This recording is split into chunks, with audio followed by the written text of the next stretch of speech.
Welcome everyone. This slideshow reviews the use of scope banks in both traditional and agile project management. The scope bank is an easy-to-use tool that helps stakeholders understand the significance of scope changes on the project budget and schedule. That is a compelling reason to use one. This is an example of a scope bank in a traditional project management lifecycle. It is easy to design. Here the project is divided up into monthly time periods. The project plan includes a 10% scope bank. That is all of the work included in the complete project plan and only amounts to a 90% of the project schedule or budget. 10% reserves have been added to both. As the scope changes are approved, the cost of that change is represented as a percentage of the total work of the project. By month 4, the project scope budget has already been surpassed by the total project work. The work planned and the work required by scope changes already amount to a 12% increase in the original project scope. If additional scope changes are requested and approved, other work will need to be removed from the project or additional reserves need to be added to the project. The scope bank in traditional project management is easy to understand. You put reserves into the bank, and as you take them out, you either run out of gas or you add more gas in the form of money and/or time. The Agile Project Management Scope Bank is also easy to design. Stakeholders divide the project scope into 4 categories. 1.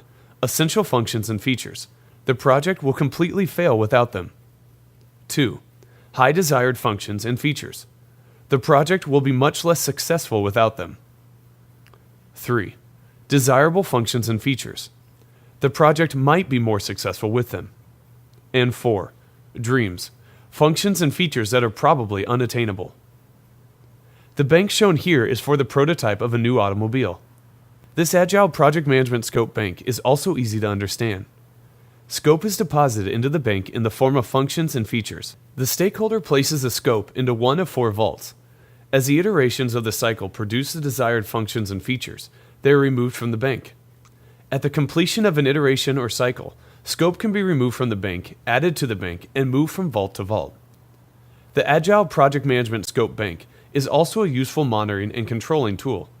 Here you see the bank deposits over the course of 5 iterations. This project appears to be going in the right direction because a number of items in the scope bank are falling, which indicates that functions and features have been successfully created in the iterations, and the scope deposits aren't being added to the bank in a higher rate than they are being removed. Here is another graphic created in Excel of the scope bank deposits. You can see that the number of essential features and functions initially grew and is now being reduced. Likewise, you can see the curve of total deposits, which shows a similar pattern.